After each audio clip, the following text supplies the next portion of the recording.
Welcome into the Sports Objective as we have 50 Pirates in 50 days. Bubba, you've outdone yourself again, another great Pirate. Yesterday morning, we talked to Quincy McKinney, who played offensive line for the Pirates from 2014 and 2015. And right now we're joined by one of his teammates. Welcome into the show, JT Boyd.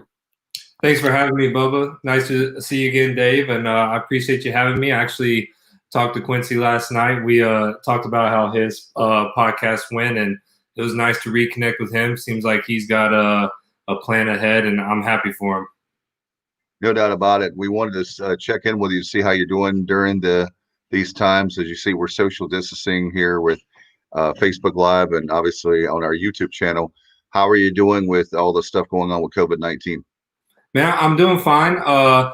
Interviewing with the company, so the job status is still there, but I've been a real estate agent. Just flipped my first house and have that under contract. So I've been able to find work and stay steady. So no complaints there. I've been lucky there. I know a lot of people have gotten laid off, but luckily mine was considered essential. So just trying to stay at it and stay busy. You know, Bubba and I like to collaborate. Hey, Bubba, why don't we start a reality show where we could have JT doing like flipping houses and DIY. What do you think? Hey, maybe one day we'll see him on TV. He and the captain. That would be cool. No doubt about it. So JT, let's talk about first of all, let's talk about your shirt, because that'll segue nicely into how you became a Pirate. Yeah. So I did my laundry yesterday. I had a huge pile, and then this happened to be on top, and it was fitting for today. I was a Ruffin McNeil recruit. I think I got there his second year, so I wasn't his first class, but I was recruited in 2011. And the funny story about that is the guy who recruited my area was Donnie Kirkpatrick. He's back there now. Oh. And Donnie Kirkpatrick was actually a GA at App State when my dad played there. So it's weird how things come full circle. But once I got up to Greenville, man, I think the first game I went to was actually the North Carolina game, which was I think it was 2010 or 2011. I can't remember. It was not the time we beat them and put 70 on them, but the time before that they came to Greenville. But I just witnessed a game, and they really found out about me going to a summer camp there. I went and I performed well, and at that game, I just fell in love and I committed. And then the rest was history. Got there in the summer of 2012 and time to go to work. Yeah, JT, you referenced that 2011 game against the Tar Heels. That was a night. It was packed and rocking, and unbelievable atmosphere at Dowdy Ficklin. And so I just remember that game. We moved the ball up and down the field the entire night and kept turning it over once we got into the red zone. Unfortunately, we figured that out in 13 and 14. Yeah, we gave them what they owed. I hated how they always try to big brother us, and they claimed it was our Super Bowl. But those years we also had really successful seasons, so it was just kind of like I guess every game was our Super Bowl because Ruffin have put a great team together. And you know, in that 2011 game, I think it was Hakeem Nicks for North Carolina made a couple of insane catches like down in the boneyard. Yeah, there's nothing you can do against that. I mean, he's just a great talent. You know, that's funny you brought that up, JT, about the Super Bowl. I think it's Carolina's Super Bowl now. Yeah. I know they're going to be great I know they're going to be great this year. I've heard a lot of that, but we've won against them, and they won't play us. So. You know, I get tired of hearing about the Super Bowl. I think that was something that was true when I was a kid in the 80s, 70s, or 80s. That was I mean, not that it's not a big game. I'm not saying it's not a big game for us, but there's other big games other than UNC. Right, because those years too, the year we went 10-3, we beat State and Carolina, but the biggest game that we needed to win was Marshall, and we lost that one. That one was to go to the conference championship. So, in my opinion, that game was way bigger than the UNC game. So, I think that was just a way for them to kind of, I don't know, give us a little disrespect, because everywhere we go to, even when we played Florida in the bowl game, I mean, we went to a bowl event and they called us, this gets under our skin all the time, the Eastern Carolina Patriots from Greenville, South Carolina. And the ESPN always puts Eastern on there too. And it's just like, man, like we're a Division I program. Like you can get it right. You know what I mean? Yeah, and it makes you wonder, Bubba. I was going to say really quickly, it makes you wonder, and Bubba and I talk about this, and Kyle, the Coast. We talk about it all the time about how if you're a journalist, we work really hard on the show, and we have day jobs, but we work really hard. And Bubba goes behind the scenes, and he's like the stats guy. We work really hard to prepare for the interviews, and it's not like we're calling you, get your name wrong or LT or like that stuff. And to have a journalist, I'm sorry, but East Carolina is not hard to remember at all, or ECU. And I'm wondering. It just makes me wonder. I'm not a conspiracy theorist, but it makes me wonder if the journalists on television, if they do it on purpose. I mean, it's been so many mistakes. I don't think that we should change our name. I think as far as just saying ECU alone, I think that people need to do their homework. And if they're not doing their homework, they don't need to be on television. I'm sorry. No, I agree, because even every time it happens, I know we have a strong fan base too, and our fan base gets mad over it too. So I know they see it. It's not like it's just something that's swept under the rug, and it's so consistent. It's just like, how can you?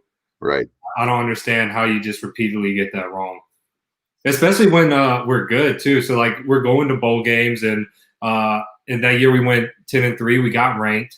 It's like, and you're still getting us wrong, and we're in like headlines and polls. It's just like, how do you get that wrong? But it's definitely not always intentional, but a lot of times I think it is. And I think it's one of those things. You talk about Pirate fans' reactions. They see Pirate Nation getting upset over it, and maybe it's a UNC alum or whatever the case. Yeah, and it's a poking the bear kind of deal. I agree. JT, let's talk about when you're talking about the coming to Greenville, and what made Greenville so special with ECU, and was it a recruiting trip or your recruiting visit? What made it so special for you to become a Pirate? Well, first of all, I didn't get to really meet much of the team on my recruiting visits. I would just come to games and game day, and man, you witness one day in Greenville on game day, and that's enough to give you goosebumps. I mean, just our entrance, or traveling for 4 years, I saw a lot of game day entrances and saw a lot of fans. And man, when we got that thing packed out, there's nothing like Dowdy Ficklin. And then you got the Living on the Prayer, and then the Boneyard. I mean, that's enough to just make you just sit there in awe and be like, this is really something special. And then I got there on my official visit, and right away, I just got along with the offensive line. Taylor Hudson was my host, and I hung out with him, Stuart Henson, CJ Struck, and then CJ and Rocco were roommates, and they eventually were my roommates as well. CJ and Rocco were, and I just got around the boys, and it felt right. We went to Shane's house, so I was with Shane Grove and Jay Geary. So you can imagine we had a good time, and I'm still in contact with all those guys today. So I think it was definitely the right decision to go to ECU. Yeah, definitely. So you talk about Donnie Kirkpatrick being the coach that recruited you, and how he had been at App State, and your dad had played at App State, I think, 81 to 84. Obviously, very proud position there. But back when you were getting recruited, I guess that was right around the time they were making the move from FCS to FBS. So talk about some of the other programs that recruited you, and was App State one? Surprisingly, I didn't hear not one word from App State. I saw him in the stand. Well, I think my coach told me he was in the stands for one game. They had a recruiter there, but other than that, I didn't hear anything from App State. I had other offers from Coastal, and they were about to make that transition as well. They had mentioned that to me while I was being recruited. Furman was after me pretty highly, and Wofford as well. I could have went to Presbyterian. They asked me if I wanted to play offense or defensive line. I only played 1 year of defensive line in high school. But other than that, just getting recruited, I visited NC State a lot. They were pretty high on me. And then Clemson, I went there a few times. And then other schools I really went to were Georgia and Georgia Tech. It was pretty local. From being from Fort Mill, South Carolina, I I knew I wanted to stay close to home, but those are the schools that really hit me pretty hard. So you I wouldn't saw be you going to. also, Dave, just very quickly, I wanted to follow up. I didn't know if you were going to transition from his recruitment, but I saw JT, you also played basketball. I did. I played travel ball up until 10th grade, and that's also when I quit playing school ball as well. So after that, I kind of realized once I stopped growing, it's kind of crazy. I stopped growing really in 10th grade in 6'3", and then at 6'3", you got to be a point guard. And at my size, that's not happening. So I really started to focus on football, and it worked out. Playing AAU was fun though, man. Traveling every weekend, playing tournaments. We played 3 and 4 games a day, man. I can barely play 2 now. I don't know how I used to do it. That little kid energy is something else. So what was your so were you more of a power forward back then before like in middle school or beginning of high school? Is that what you did? Yeah, I was a power forward in the center. I was kind of the enforcer. My dad told me, he said, "Son, he said, you get 5 fouls, you better use all of them." So that's kind of how I was. I was more of a big rebounder in the paint kind of guy. I really didn't have a good shot, but yeah, that was my role to kind of get rebounds.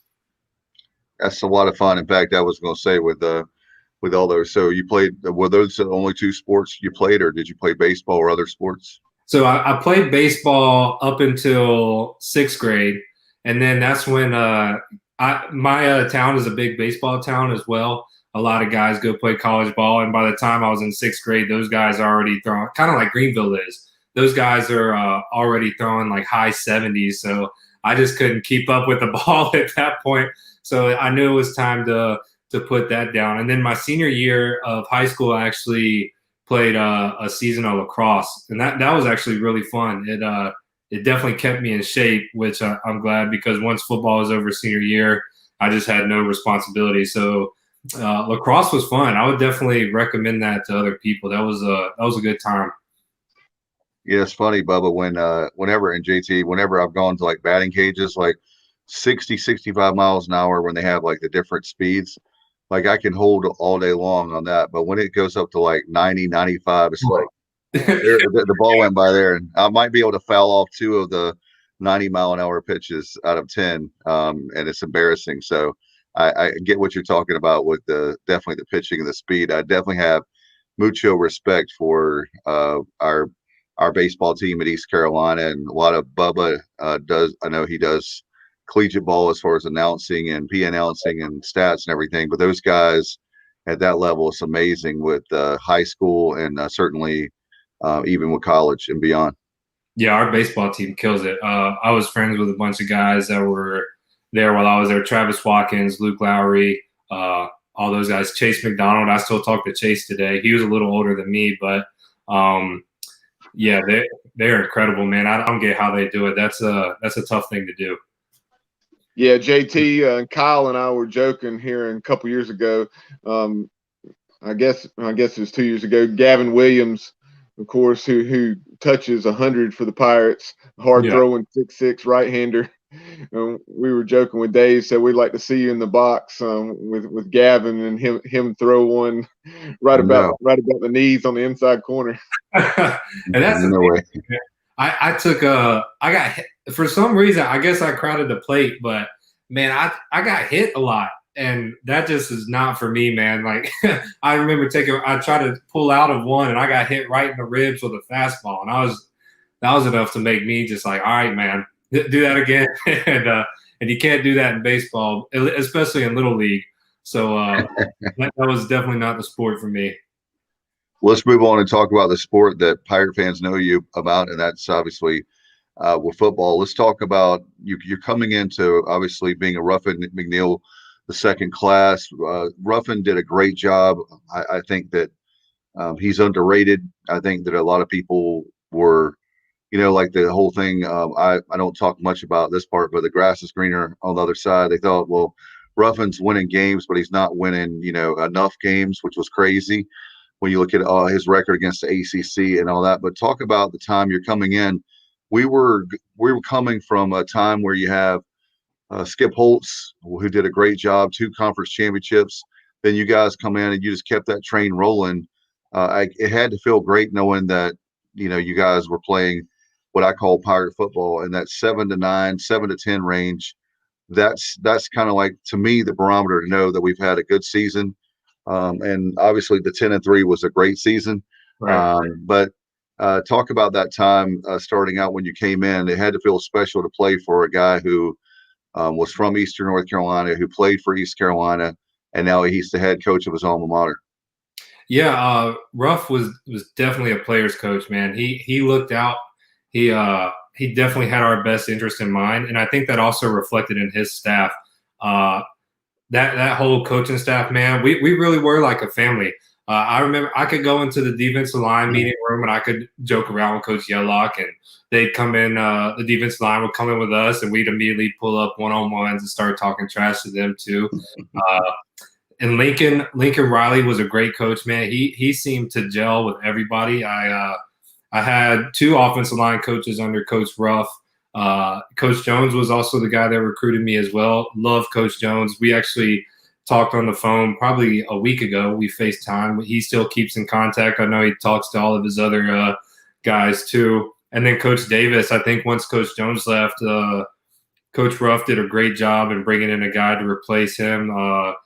Coach Davis was also another guy. He had all of our best interests at heart. He cared immensely, and he's had nothing but success since he left. I think he's at Arkansas now. We spoke briefly recently as well. So he's also a guy that you can tell really cared about his players. And speaking about just the family atmosphere, while Ruff was there, man, I know that last year it wasn't even really a down year. I mean, we went 5-7, but no disrespect to Blake Kemp. He came in and he played his tail off, but our starting quarterback tore his ACL the week before the first game. And we see how much success Kurt has had.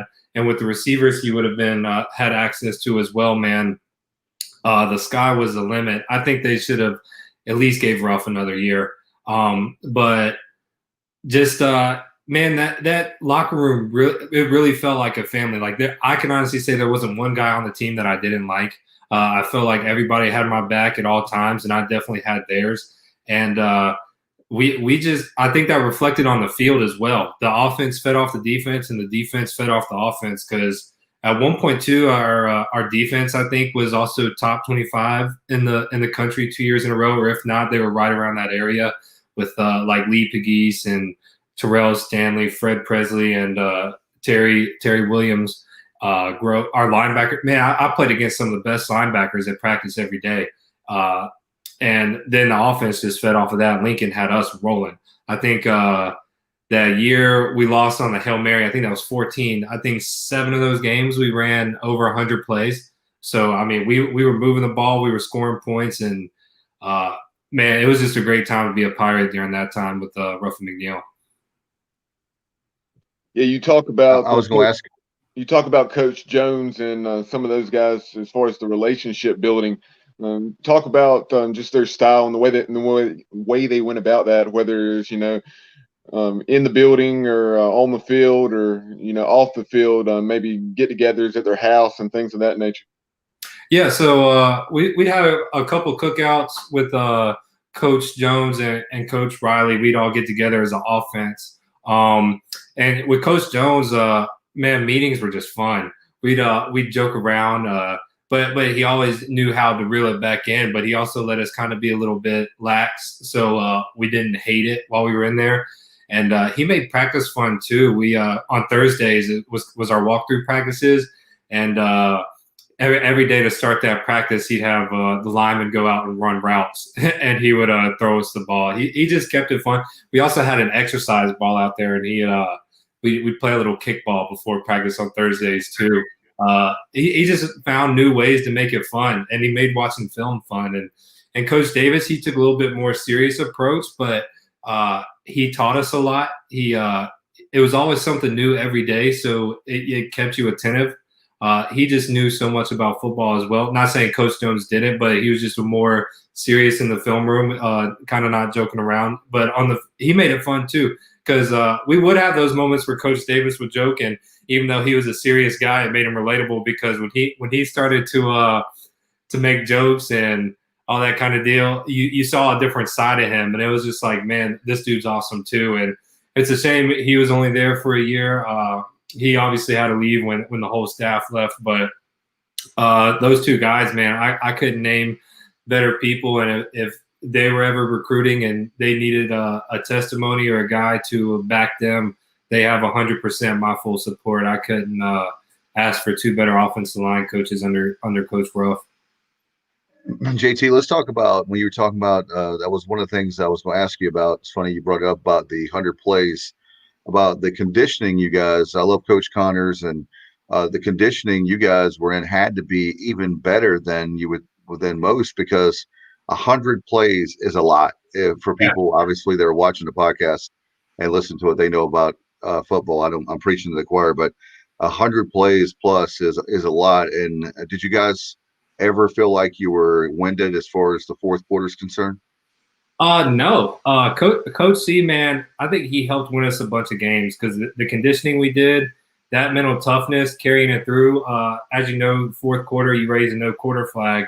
That's a mentality we took in the weight room, and that's a mentality we took while we were conditioning, because it was unacceptable not to make your times over the summer. I mean, you heard it if you didn't, and you were held accountable. And during that time when we were rolling, that was the expectation. Guys had to make their times, and we did. And I think it paid off. We knew if we were successful on offense and we could get those high number of plays, by the time the fourth quarter, the defense is going to be dog tired. So we took the fourth quarter and we tried to win the fourth quarter. Whether we won the game, lost the game, our goal every game was to win the fourth quarter, and a lot of times we did that.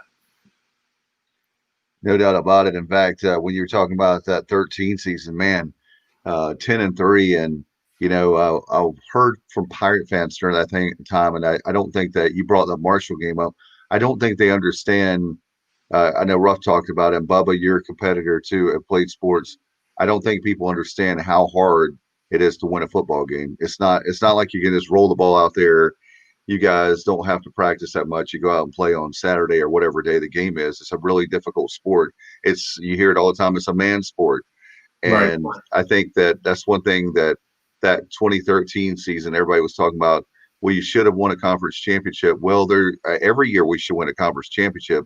It just doesn't always work out that way. But if you don't have the expectation to win a conference championship every year, go to a bowl game, then you probably shouldn't be playing that sport, right?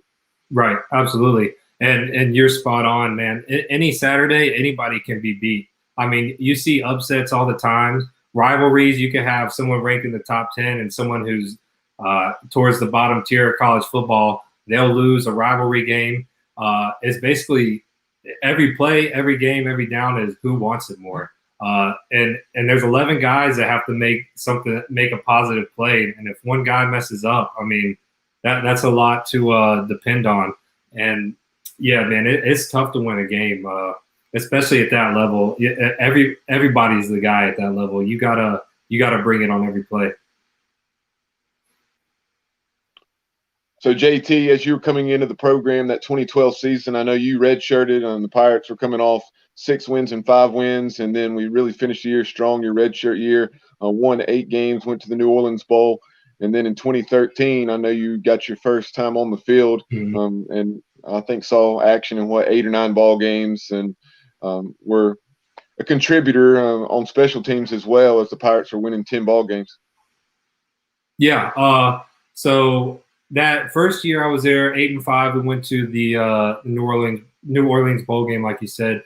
That was a big year for me because I redshirted. That means I was in developmental with Coach C that year. I came in to ECU at about 265, 270 pounds.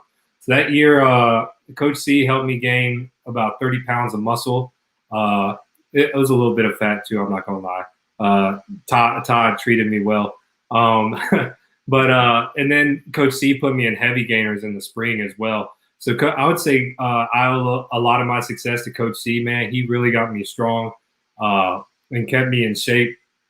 But 8-5, I was also able to learn from some guys, man, behind, we call them Big Muzz, but Adam El-Sawi, Will Simmons, Jordan Davis, Robert Jones.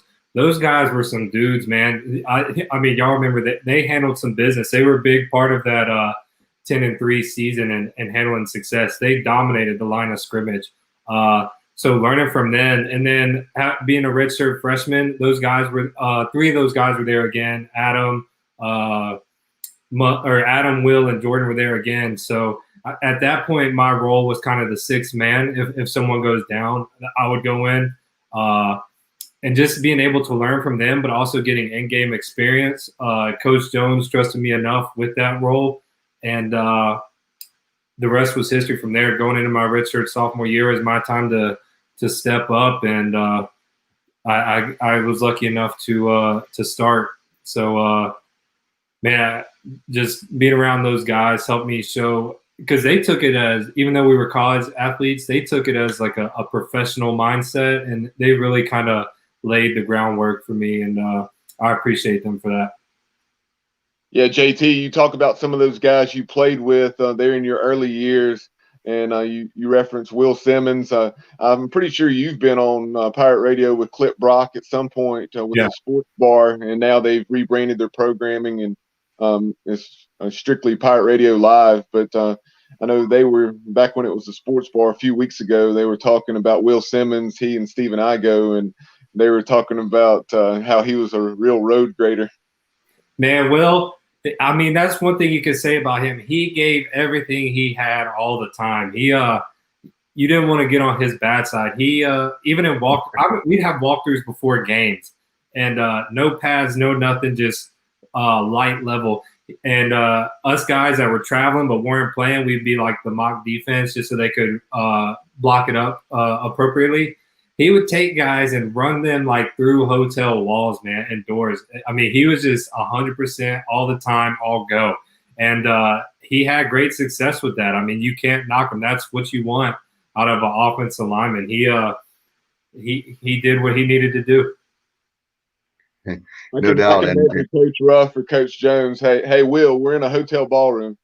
Right. Yeah, because even when it was just doing pass protection and blitz pickup before game days, I mean, he is punching you as hard as he can, like it's a game. The guys that weren't playing, we would literally pull straws and like take dibs. All right, like who's not lining up on Pitbull before the game? And he definitely lived up to his nickname of Pitbull. He got after it. JT, I guess you guys, if you lost that, you would have to take one for the team, right? Oh, absolutely, man. It'd be funny because I mean we're sitting there trying to get ready for a game. But, I mean, Coach Jones, like, those guys know what's coming. And the GAs that are helping line the defense up, too. And they see us, like, you're losing your breath. He's taking the breath out from you when he's punching you. And they're just back there laughing because, I mean, they know it's coming.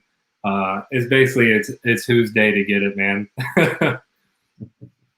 No doubt with the success of the Pirates during your time. And I know you talked about 2015 and that 5-7, that season is so one of the heartbreaking seasons for us, because we were even the Cincinnati game. There was I know Bubba and I've talked about, even I was kind of like a numbers guy during that season, because what was it, Bubba, 7 games that we had that were like 10 points or less, or you know that stat better than I do. Yeah, the 5-7 season, I think 5 out of our 7 losses came by 10 points or less.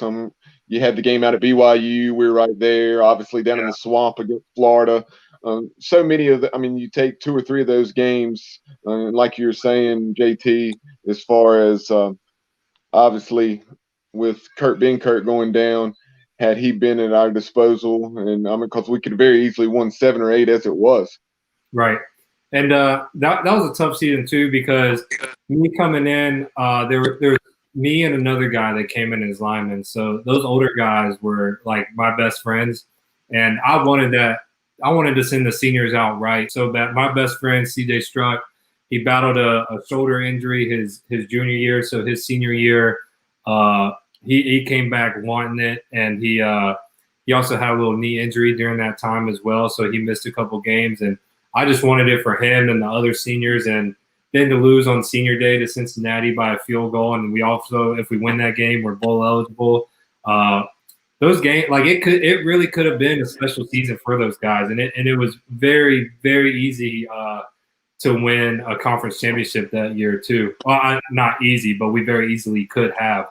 And honestly, I think we should have won 3 in a row: 1 in Conference USA and then 2 in the AAC back to back. That Hail Mary killed us.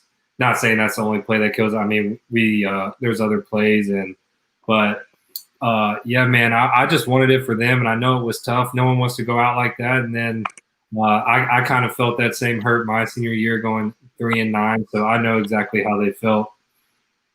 JT, we're joined right now, as you see in the bottom left corner of the screen there, by former East Carolina tight end from the Skip Holtz there, Jay Sonhalter, friend of the show and now an ESPN analyst. But I know he'll have a question for you in a moment. But talking about that 2014 UCF game, another thing that was such a shame about it was just the fact that we had rallied from down 26-9 in the fourth quarter, and it was it was your storybook ending for those seniors, like the captain and Justin Hardy, etc. Yeah, and see, that's what I was talking about winning the fourth quarter. Like with Coach C and then also with Coach Ruff and the mindset we had, we knew we were never out of a game. And that's also that wear and tear of that offense. You get those high plays up in a game, the defense can fall at any time. And I think we showed that in the fourth quarter of that game. And I think it's just the resilient attitude that my teammates had as well.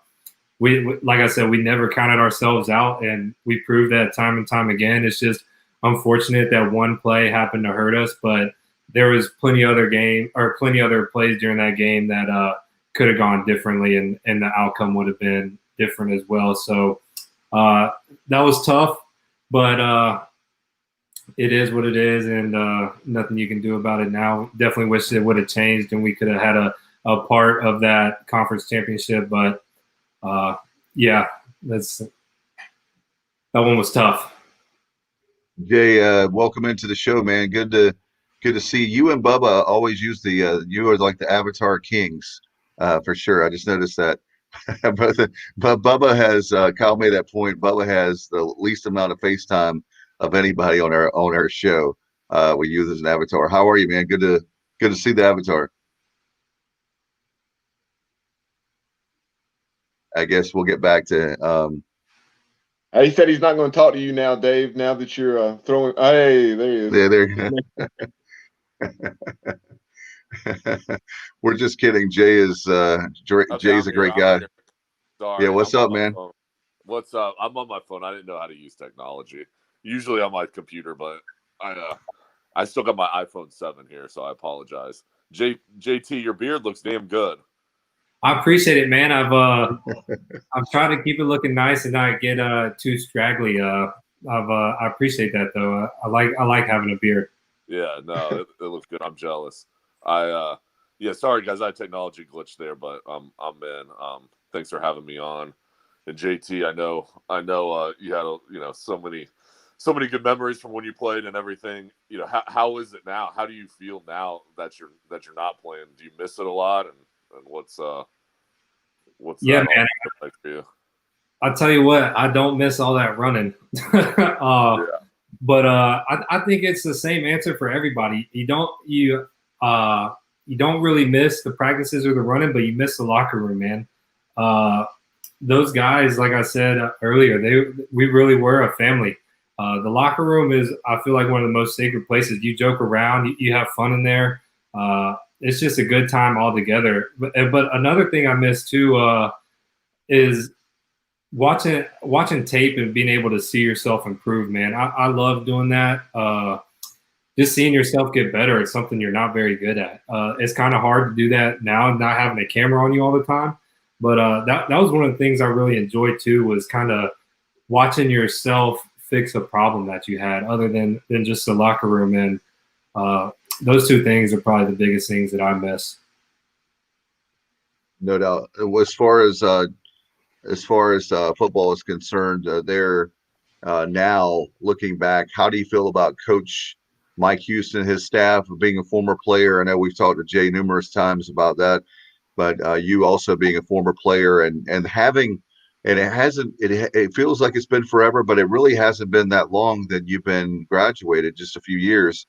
How does it feel now being a former player? I know that a lot of players have said how much it hurts them knowing that our program should be in the running, if, at least for a conference championship every year. Yeah, I agree with that statement 100%. And I'm excited about what Mike Houston brings to the table. I listened to his interviews. Everywhere he's been, he's had success, and he's had great success. I think his mindset and his passion for the game and the way it seems like he holds discipline. I think we have a bright future ahead at ECU if he stays. Man, I'm excited to see what he puts on the field this year. So JT, backtracking, I know we've touched on the 2014 and 15 seasons, but about your career specifically, you got on the field for the first time in 2013, like we've already mentioned, but in 2014 you became the everyday starter, or the every week starter, at right guard, and that was pretty much the case throughout your career under Ruffin McNeil in that regime. You did have that one game in 2015 against the Hokies where we knocked them off, and Dowdy Ficklin, where you had to slide over to center. So to talk about how difficult was that? At least it was at home, but fortunately that game went well. And just talk about having to make that transition to center. Yeah. So from the first time I got in there as a redshirt, Coach Jones had me taking snaps at practice just in case that situation did happen. Also with them, we had a thing called Thursday night football, where if you didn't travel, you'd have like a little scrimmage with all the guys that didn't travel. So I was getting kind of in-game reps there, I guess you could say, at center. But yeah, once I took the right guard role, it was still, man, get snaps after practice, just in case we ever need you. Someone goes down, the offense, we'll just slide you over, because we have backup guards, but a lot of people don't realize it's one thing to snap the ball, but it's one thing to snap the ball with the guy head up you. That's two different things. It's a different muscle memory, because you're having to step at a full speed level versus just kind of walking through it. It can be a challenge, and luckily I never had a bad snap, man. That was my worst fear. I never wanted to snap over the head or dribble one back there, because, man, I tell you what, I had plenty of those in practice. But the transition, the coaches just did a good job of having me prepared for that. Like I said, those two offensive line coaches I had under Ruff during that period, I couldn't ask for better coaches. They kept me ready, and because you never know, you're one play away. It wasn't that difficult for me. Absolutely. That certainly was a credit to you, as well as, like you're saying, the coaching staff for having you prepared. And because that game against the Hokies, not only was it a primetime opponent we were going against, but the biggest thing, the conditions that day with the weather, and you also had James Summers at quarterback in addition to Blake Kemp. So that was another variable. Right. Yeah. I think that's the James Summers coming on party. That's where everybody found out James was the real deal. I mean, we knew that because we had practiced and we had seen stuff like that in practice, but man, James had a hell of a game. That was really his coming out party, and he was a big part in us winning that game.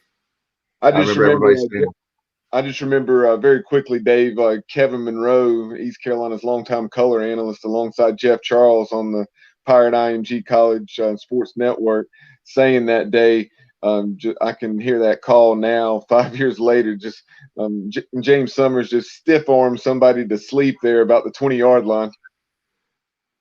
Yeah, man, his strength was incredible for running back, receiver, quarterback, whatever you want to call him, man. He played everything. He even played tight end a little bit for us, I think, our senior year. But, yeah, just a testament to the athlete that James was. And Zay had a couple big plays that game, and big catches in the end zone, that one-handed catch, especially with it raining, man. Who knows how he came down with that, but it was just a great game. I was going to say, I remember the fans talking about during that game, that time, that week, or certainly that game, about it was summertime. Yeah. Let's move along now. Let's talk about certainly when you're thinking about the favorite games. I know that with the 2013 season and 2014 season, we were talking about the Tar Heels. I know those games and the NC State game in 2013, but what are some other games that stick out to you? Are those your favorite games, or are there other games that maybe we would not even think about?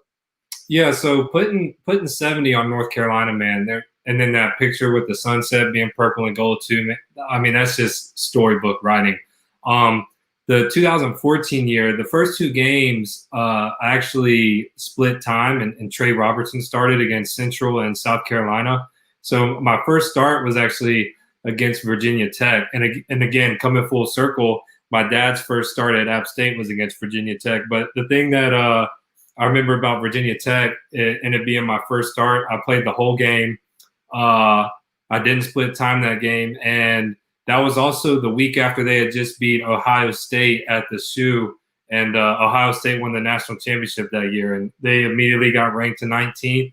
We go into to Virginia Tech, we win, and then we're ranked the next week. So that was a huge accomplishment. I also, my senior year, even though we went 3-9, we performed well as an offense and beat State. I think their front four, maybe even their front seven, but I definitely know their front four got drafted.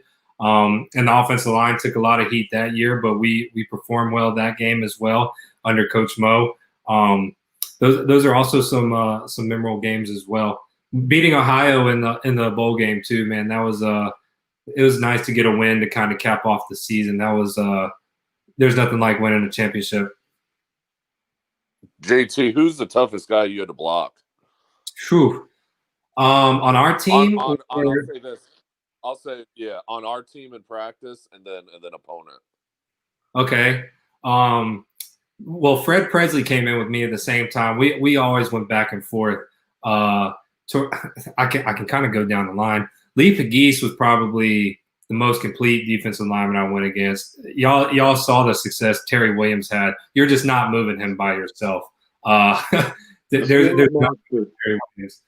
Dimitri McGill, when he was healthy, man, he was a force as all get out. I would say as far as opponents, Jonathan Bullard of Florida was really damn good.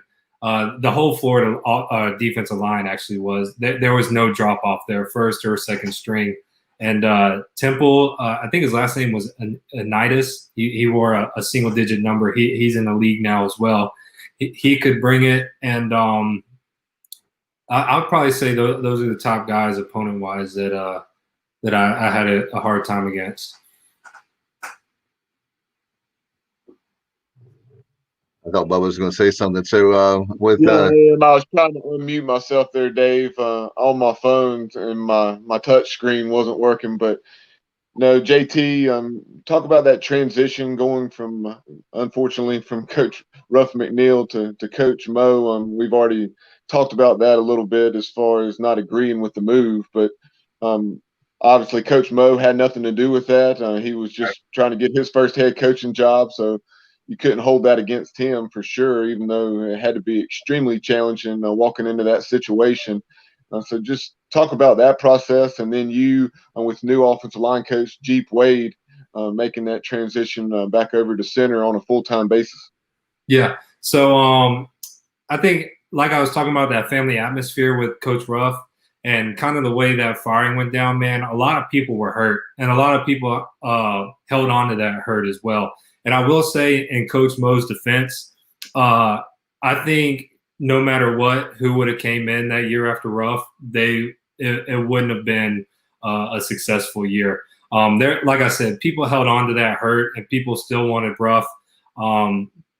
And people are going to feel what they're going to feel. So it's hard, and to get 125 guys to buy into a new system and a new coaching staff when those relationships have been formed for so long. Because what was Ruff there 5 or 6 years?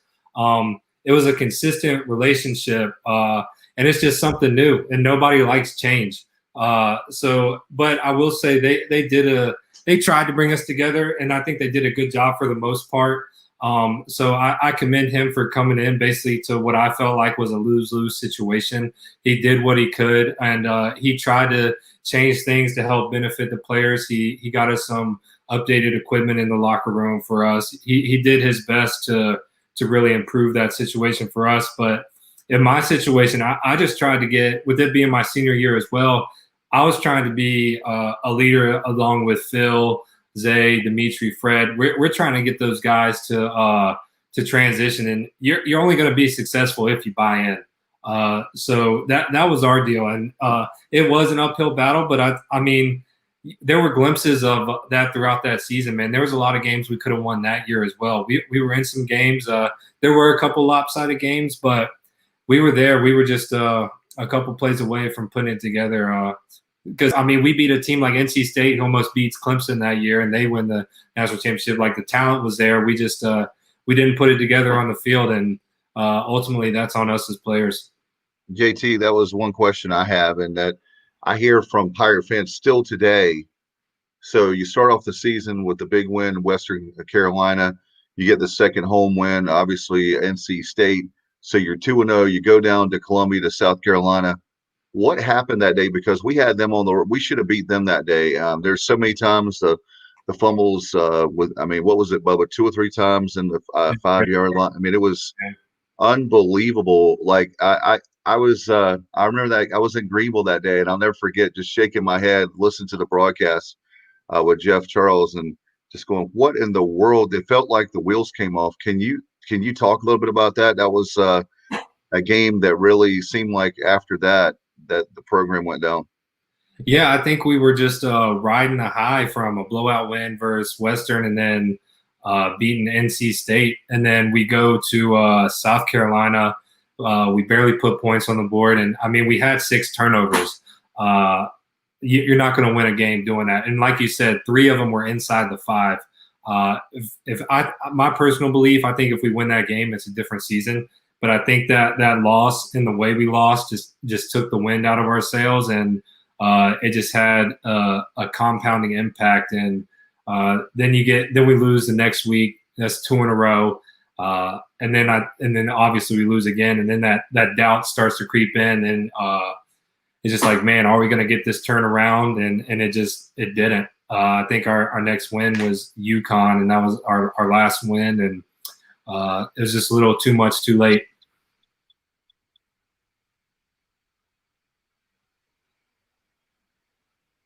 Yeah, Jay, did you have a question? Well, one of the things I know we wanted to ask you about, certainly after the sorry, that season. Okay, go ahead, Jay. I was on mute. JT, how was it? Obviously you had some successful times, and then there were some tougher times there with Coach Mo. How kind of bonding together with the other guys, seniors, go through that process? What was the biggest thing you learned? I mean, I think it just builds character, man. You're not always going to get what you want, and sometimes life's going to throw you some unexpected punches. And I think it helped bring the senior class together, because even from that point, I think from my recruiting class, I want to say we might have had 21 people sign, and at that point there were 7 of us left. So it brought us closer together, and as a family, I'm still in contact with those. I keep talking about how I'm in contact with all these guys, but I really am. And I think it helped shape us for the future, because, I mean, there's going to be times in life where you might get laid off, especially with what we're going through now. I have a couple friends that have been laid off just due to the pandemic, but just how to be resilient and how to react to that adversity. You kind of can't take that victim mentality. You just gotta, as Ruff said, you gotta strap your boots. Want some, get some. You gotta get after it. You gotta face it head on, and that's what we try to do. It obviously didn't work out to the best, but I think there were some minor victories off the field that came from that situation. JT, kind of shifting to your academic pursuits at East Carolina. I know you obviously earned that bachelor's degree, but then did you also get an MBA? So I did. I got halfway through with that. So I graduated in 3.5 years with my undergrad. So then I had a year left of eligibility, and so I got halfway through with my MBA during that last, I guess, from fall to fall with my senior year. And I know now you're actually in real estate, very much like Shane Carden is, in addition to being a head high school football coach out in Idaho. So just talk about what you're doing now. And actually, even before you get to that, just talk about, pro day, and did you have the opportunity to play some football after East Carolina? Yeah, so pro day was a good time, man. Biggest job interview of your life. And honestly, I couldn't be happier with the results I had. I basically had a personal best in everything that I tested in, and I had the opportunity to train in New Jersey. Me and Phil actually trained in the same facility. It was Test Football Academy in Bridgewater, New Jersey. They did a great job getting us ready for that.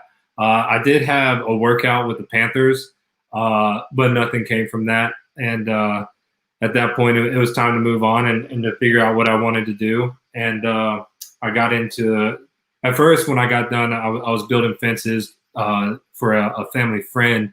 So I was in the construction industry there for a little bit. And then once I kind of figured out what I wanted to do, I got into real estate. I've been doing that for about 2 years now. And I just flipped my first house and got that under contract. So trying to close on that and on to the next thing. Well, and Jay, maybe you can host it with JT. I was saying that maybe we can do a reality show about having JT, that you former ECU players building houses. And what do you think, Jay? I'll say that again, Dave. I was saying JT Dave, is you're doing construction. I couldn't hear. My phone's blowing up. I was just joking. I said JT is actually talking about flipping houses, and we were talking about earlier in the show about how he could actually have a reality show, maybe here with us. We could do something with him, and where he could be.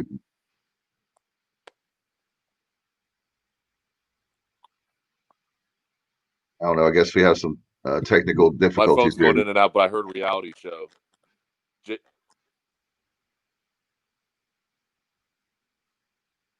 Anyway, we want to thanks for coming on, man. I don't know that if y'all can hear me, but JT would be great. Thank you. Yeah, there we go. There we go. The long thing. JT, thanks for coming on, man. How can fans follow you and maybe on social media? And good luck to you now that I know you're talking about going maybe construction or whatever you decide to do. Yeah, I'm not on Twitter, but Instagram, JT_Boyd65. I don't really post pictures, but I do post on my story, so people can see that. You can also add me on Facebook. It's just JT Boyd. I have a practice jersey on. It's a picture of me and my mom. So, but other than that, and then what was the second question? I apologize. You mentioned the social medias, and then what else? Yeah, so good luck to you. Whatever you decide to do, we appreciate you coming on very, very much, and love to have you back on. Hopefully, we have a football season to talk about. Oh yeah, absolutely. And thank you for having me, man. This was fun. It's my first podcast, and y'all have a good deal set up, man. It runs smoothly, and y'all are great guys. And anytime you want me on, just reach out and we'll get something set up. I really appreciate it, and good luck to y'all. And like you said, hopefully we have football this year. And as always, go Pirates. Absolutely. Right, we would love to have you, like Dave's saying, for our Pirate football playback, getting the offensive line perspective as Coach Shank and the offensive line continue to improve. Yeah, man, I'd love to do that. If we have a season, I'll tune in, watch the games, and I'd love that because I know we took a lot of critique, a lot of negative critique when I played. No matter if we were doing well or bad, we always seemed to be the weekly preseason and going into it. So I'd like to give some insight and really support those guys and let people know how it really is. So I'm all for that. That sounds great. Look forward to it. And hopefully we have a game August 29th and beyond. Absolutely. Thank you, All guys. right, take care. See you later. All right. JT Boyd there, great offensive lineman. And we have, of course, a great tight end with the Pirates under obviously Skip Holtz, and that would be Jay Sunhalter, and ESPN great now. And Jay, in a few minutes, we're going to have obviously Coach Houston on. Well, not with us, but he's going to be doing there with the virtual Zoom. We're having to get used to that with the post press conference after practice. And what are your thoughts going on in the season? Are you feeling optimistic that you're going to be calling games in 2020? Yeah. Well, first of all, sorry guys, I had a technical thing. It was going in and out. I couldn't hear. So I know Dave said something good, and then I lost. And then I couldn't hear it. Hey, so I'm sorry for killing the moment. Jay. Jay, we realize it's the weekend. We realize you said your phone's blowing up. I know the ladies are texting you and blowing you up this morning. I meant my phone's blowing up because I got an iPhone 7. Like it's about to blow, like literally about to blow up. Yeah, not blowing up from text messages. Yeah. For the Coach Houston today, I mean, well, first of all, as far as being optimistic, I am optimistic that they're going to find, that the conferences, ECU, everyone's going to find a way to get going. I think in the back of everyone's minds, everyone is still very, very cautious about it because, what could happen, if there's cases and it spreads, what would that look like? But I mean, you look right now, and I know baseball's had some issues, but NBA's, promising, and I know they're in a bubble, but I think at this point, everybody just really wants it to happen, and everyone's hopeful that football will work. And, with some of these delayed start times, hopefully that'll give schools a little bit more time to kind of get things situated and see how things are going. But I do think they're going to try to find a way to play no matter what. So I'm just glad, hey, a couple months ago, we were worried about them even going to camp. Now camp's here. And I think that's at least a huge positive there that ECU's in camp and at least trying. No doubt about it. And we're going to see, we'll join that press conference certainly in just a little bit. And Bubba, I know that we got some great programming coming up here over the next week or so. Yeah, most folks have probably already heard yesterday's practice report, but if you have not done so, check that out right here on Facebook. It's received a lot of traffic already, and it's also on our YouTube channel. Be sure to subscribe when you're tuned in there, and then that way, anytime we post new content, you receive an alert on your phone or device that new content has been released. And also the practice report, if you want it in an audio-only format, it is available on SoundCloud as well as Anchor. As far as other content, this coming Tuesday, August the 4th, and we'll catch up finally with Rachel Barbeau, we hope. She's had a lot going on in her life, not only professionally, but I know she's renovating a home down in Florida, and so that's forced her to kick the can down the road. But I think it's really going to happen this time. And then the second part of that 7 o'clock hour on Tuesday, we will catch up with the first-time guests from BYU's 24/7 site, Garrett McClintock. Garrett is also a contributor, or maybe the primary host with the Give 'em Hell podcast, which is our Give 'em Hell Brigham podcast. And so we look forward to talking about him and everything the Cougars have going on. They're down 5 games right now. They had their entire month of September wiped out in addition to their season finale against Stanford. So 3 Pac-12 opponents and 2 Big Ten opponents off the docket for BYU. And going to be interesting to see who they're able to get and how many games they end up playing if we play football. Jay, and finally, Jay, we know we'll let you go too. That would be really cool if we could get a game with BYU. They're a brand name, and I know that travel there either way would be rough, but BYU is a great a brand name and a great get if we could find a way to add them to the schedule.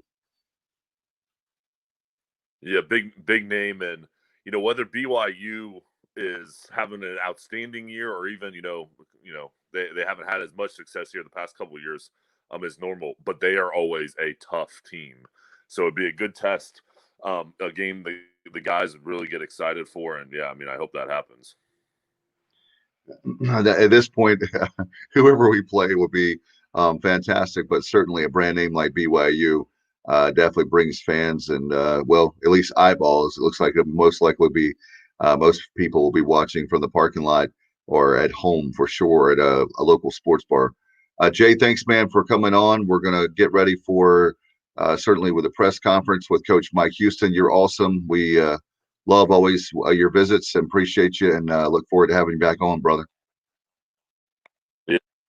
Yeah, thanks so much, Dave. Thanks so much, Bubba. It's awesome as always. Sorry for the late start for me and my iPhone 7. Next time I'll get my iPhone 11 or I'll do it on the computer and make sure my technology's up to game. Time Thanks, to get a new guys. cell phone, right? It. All right. See you, man. New cell phone. Bye, guys. Bye. Jay Sunhalter there for the tight end, obviously under Skip Holtz. And Bubba, looks like we're going to wrap things up here and appreciate all the great viewers and listeners very much. Again, 50 Pirates in 50 Days with JT Boyd. You can get it on SoundCloud and, like Bubba said, also on Anchor. Our practice reports this year as well on SoundCloud and Anchor. Thank you, Bubba, for all your hard work behind the scenes. We miss Kyle. I'm sure he's out and about and doing a honeydew list on Saturday like he normally is. So missed him, but look forward to having him back on. And we'll be back on. We'll have on just a little while. We'll upload the practice report with Coach Mike Houston. Thank you guys so much. And until next time, you've been listening and watching 50 Pirates in 50 Days. Go Pirates!